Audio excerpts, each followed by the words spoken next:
Welcome to the Christianity in Business podcast with host Darren Shear, an initiative of the Archie W. Dunham College of Business at Houston Baptist University.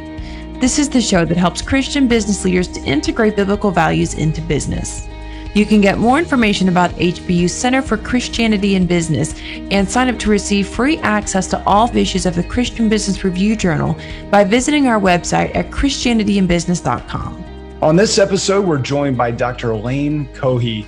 Lane was educated at the U.S. Air Force Academy, University of Redlands, University of Colorado, and Rollins College, where he received his doctorate in business administration.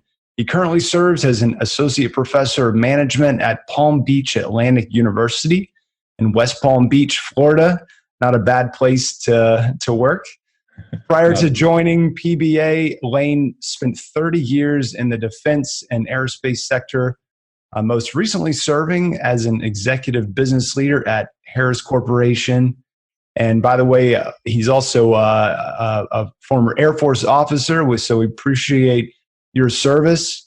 And he's the author of the new book, The Disquieted Soul, Paths of Discovery and Deliverance, which is going to be the subject of this talk today. So Lane, welcome to the Christianity in Business podcast. Thank you, Darren. I appreciate it. Appreciate the invitation. Indeed. You said that you once had a friend call you one of those tortured souls. What did he mean by that? Well, tortured souls, when people ask me a little bit, just this in a nutshell, I use the terms overanalyzing, overworrying, overperforming, overdoing, overperfecting, and just kind of a lot of overanalyzing and overthinking. And immediately, most everybody kind of gets that, because I think we all kind of live in a lot of those spaces. So when he was thinking about tortured, he was thinking about my tendencies to do those overs. What did that look like for you? I think, and was he looking at how you were kind of operating in your profession, or just kind of all around? This was all around. This was a pastor friend who got to know me fairly well, and noticed that like a lot of perfectionists who are always trying to keep the shields up, as it were, in the world, and not let anybody see any failures or any faults. You can spend a lot of time, and that was kind of my forte, if you will. My disquiet was a good wall of perfectionism. So that's what he saw. Now, I brought that into the workplace, and to some degree, that's rewarded. I think anybody who is, kind of brings that element in will be viewed in some cases as a positive employee. But I then I think it then begins to eventually take its toll. And that's really the highlight, if you will, of the disquieted soul. But you were having a lot of success there at Harris Corporation. So was this revelation kind of before that, or during that, or after that? I think, it was what I would call post-processing my business experience. I was running 100 miles an hour, like many folks who were doing executive leadership. And to boot, I was also doing my doctorate at the same time. So it was some degree of craziness. And when you get on that treadmill, I think it's fair to say that you oftentimes don't even know you're on it. You're running as fast as you can, and you're ignoring some core things that may be going on that I say can be very dysfunctional. So when you have an opportunity to step back and kind of look at it, God shows you sometimes some of the things that you weren't seeing during that time. But I needed to write the book, if for no one else but for myself, to remind myself of some of these patterns and these habits. And that is truly one of the best. I'm a book publisher. I don't think I mentioned that in our pre-chat here, but that's one of the best reasons to write a book, is when you need to just truly get a hold of something yourself, to just immerse yourself into the writing and research process on a particular topic. And now people are like, wait, you're the disquieted soul guy. Why are you so stressed out about this? Yeah, I think if two ways that you know a topic reasonably well. One is if you can write about it, and the other is if you can teach it. And that it forces you to do the to do the hard work of understanding it. Yeah. And so what are some ways that this shows up in a person's, so if I'm suffering from this this condition of a disquieted soul, it actually reminds me of kind of the opposite of that from Psalm, and you may have pointed this out in your book, where David said, "But I have calmed and quieted my soul, Yes. like a weaned child with its mother. Like a weaned child is my soul within me." So that you're really trying to help people get to that point. But in business, like, how does this? What are some other examples of kind of how this shows up? So I think let's take an individual and kind of walk through it. I suggest that disquiet largely is driven by threats of pain, oftentimes emotional pain, threats of exposure, threats of vulnerability, threats of just those common fears that we have, that people are going to see us sometimes for who we truly are. And those who are given to being, let's say, control freaks, and I'll put my hand up, tend to then not only control, but try to over-control our circumstances. And that shows up a lot of times in perfectionist kinds of behaviors. We see that when we're trying to control everything so that there really is no vulnerability. Now, none of us are perfect, and then I suggest that when all else fails, if you will, we can turn to some coping mechanisms. And the world is full of addictive behavior. Many of the addictive things we know about, alcohol, drug, et cetera, but things that are below the surface are perhaps not as clear. But let's take a person, and I wrote a little bit about everyday people like us, and one of the individuals was, let's start with Randy. Randy's a successful professional, but he grew up with a learning disability, and he was picked on as a child. So he entered into adulthood really with a chip on his shoulder. He wanted to prove himself, and he was going to work harder than anybody else to get rid of those voices, the critical voices that are laughing at him behind his back. And so to do that, he sets up all of his world as perfect. Perfect image, perfect wife, perfect children, perfect social media presence. But under the surface, his soul is very turbulent, trying to keep it all together. And eventually, he becomes largely a slave to that perfectionism. And so that's a little bit. Let's take John. John is a corporate executive. He's had a successful career. We'll call it a sales career. But the company has a new CEO. Several of the counterparts have been let go. There's been reductions in force, and new people are coming in, and he's anxious. He's fearful of the threat of losing his job, and he feels powerless to be able to overcome that outcome. And so, he's doing all the right things, preparing his resume and all that sort of thing, but he can't shake the anxiety, and slowly but surely becomes more and more accustomed to, being at the bar, if you will, every night after work, and getting that release or getting that escape that alcohol provides, at least for a few hours, from the anxiety. So, here's two people. There's some business aspect to it, but there's a whole lot of just personal aspect to it as well. Yeah, which then affects the business and affects everything. I was thinking about this term disquieted soul. It made me think of Bill Pollard's book, The Soul of the Firm.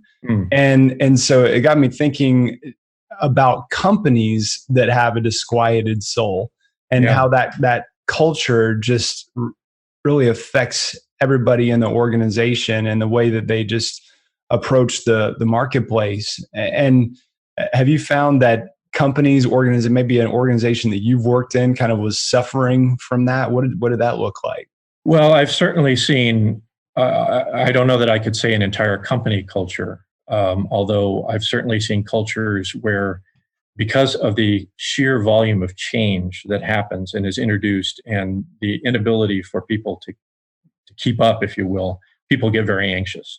So individuals become very anxious. So I think that's an element of disquiet that you could certainly point out. I think if you kind of stepped back and looked, for example, at some of the Five Dysfunctions of a Team, Lencioni's, you'd see some of that maybe coming out in terms of lack of trust or lack of accountability, or some of those might have some tie-ins with disquiet.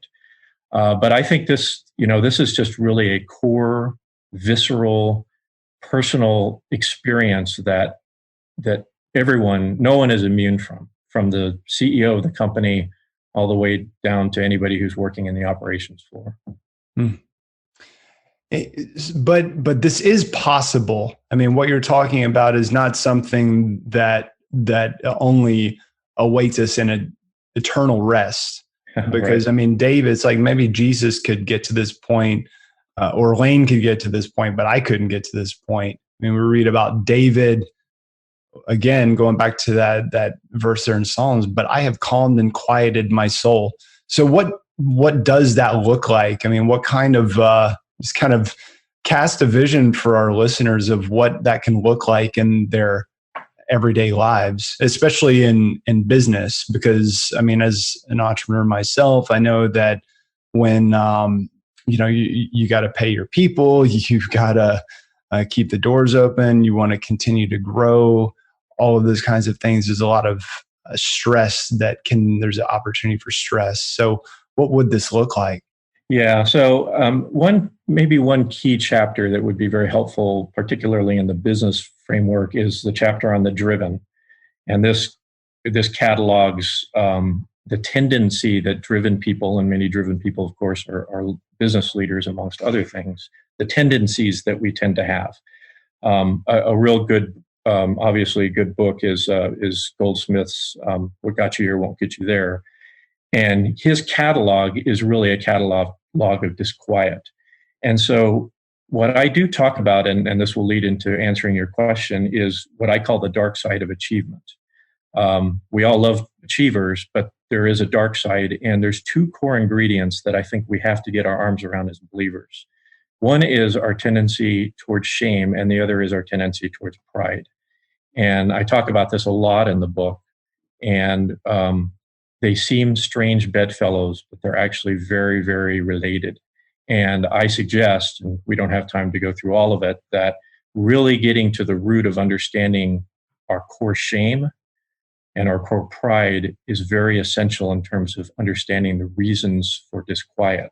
But as we begin to diagnose, and that's what the first 6 chapters are about, are really diagnosing, then I suggest that going up the V, I have a V model where we go down in discovery and we go up in deliverance. First of all, we have to answer the question, who does God say that we are? We talk a lot about identity, but we usually talk about identity in the context of who do I say I am? Or maybe even what does the Bible say about me?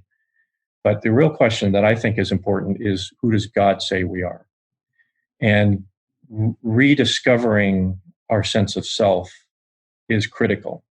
The second one is rediscovering, or discovering in some cases for the very first time, who God truly is, particularly in the circumstances of life, what I call the God of our circumstances. And the last step, and perhaps we can't get there without the first two, is truly developing a sense of trust, a heart of trust. But to do that, because trust gets thrown around a lot with God, trust God, easy say, hard do. To do that, we really have to journey through a willingness to accept that sometimes there's going to be pain. There are going to be uncomfortable circumstances. There are going to be things that we're not going to have control of. There are going to be scary things that are going to happen. And we have to be able to walk through that in increased confidence. So the mechanism, and I'll stop in a moment, but the mechanism that I keep coming back to over and again is what I call spiritual circuit training. It's a process of actually changing the way in which we think, our ruminations, our spiritual thought life, the way in which we process circumstances, and the way in which we view God. And I think a lot of that is training. It's like fitness training. It never ends. Yes. That's so good. On a personal level, how has this changed your own life? What kind of victory have you had on a personal level through this journey? Well, in chapter 3, I talk about something I call cruel masters, and many people have used different terms like functional idols or counterfeit gods. I talk about cruel masters, and one cruel master that I absolutely struggled with for many, many years was alcohol. I used alcohol as a coping mechanism. I used alcohol to calm myself down. It was my reward, after working hard. It was just an area of chilling out. And that's an area where I have seen God's faithfulness in terms of seeing deliverance happen. Not perfect, but certainly a lot of improvement in that area. I also, not coincidentally, lost 40 pounds as I was kind of going through that process of really retuning myself spiritually. So a lot of these are, these idols that we carry around. Some of them we hide. Some of them are more clear. But I think, to be honest with you, although it's always a work in progress, I think every one of my relationships, my core relationships, my relationship with my wife, my relationship with with others, has seen noticeable improvement over the last, year since I've been writing on Disquiet. Beautiful. Thank you for sharing that personal victory you've had. So we definitely want people to go get the book, The Disquieted Soul, which actually releases on the day of this recording. So you can go out to Amazon. You can go to disquietedsoul.com. And I'm sure there's a link from Cohee.com as well. That's COHEE.com. Any other places you want people, things that, and there's a great video series on the book as well at disquietedsoul.com. Anything else you want to say about? I think disquietedsoul.com would be an excellent starting point for somebody who has perhaps heard this this podcast and is interested in studying it in more detail. We did a nice video Q&A, 3 or 4 minutes per chapter with a student, Davina San at Palm Beach Atlantic. So disquietedsoul.com is a great starting point. And wrapping it up, what would be a parting piece of advice, something that's very actionable that you would want our listeners to do in response to this message about the disquieted soul? Well, I think, first of all, I've tried to catalog a journey, and it's a journey that never ends. And I tried to write the book that one could read again and again, because we need to constantly remind ourselves of this. So I think that the most important thing is, as you alluded to with the Psalm, David teaching himself, coaching himself to quiet his soul, changing his ruminations, changing his thought life, seeking God's power to be able to really actively change the way we think about ourselves, the way we think about God, and the way we approach trusting him. Those 3 elements. I think that's changing the way we think and changing the voice we hear. Going back to pride and shame, the voice we hear, I think, are critical. Yeah, well said. Well, Lane, thank you so much for taking the time to join us on this episode today. And everybody run out to get the book, The Disquieted Soul. And again, that link is disquietedsoul.com. We'll have that in the show notes as well. Lane, thank you so much. We appreciate you. May God bless this book launch and continue to bless the consulting, the teaching work that you're doing and your family. Thank you, Darren. I appreciate it. Thanks for your time. We hope you've enjoyed this episode, and if so, we would greatly appreciate it if you would leave us a quick rating and review for the Christianity in Business podcast on iTunes. You can get more information about HBU Center for Christianity in Business at christianityinbusiness.com. Thanks for listening, and remember to keep integrating biblical values into your business.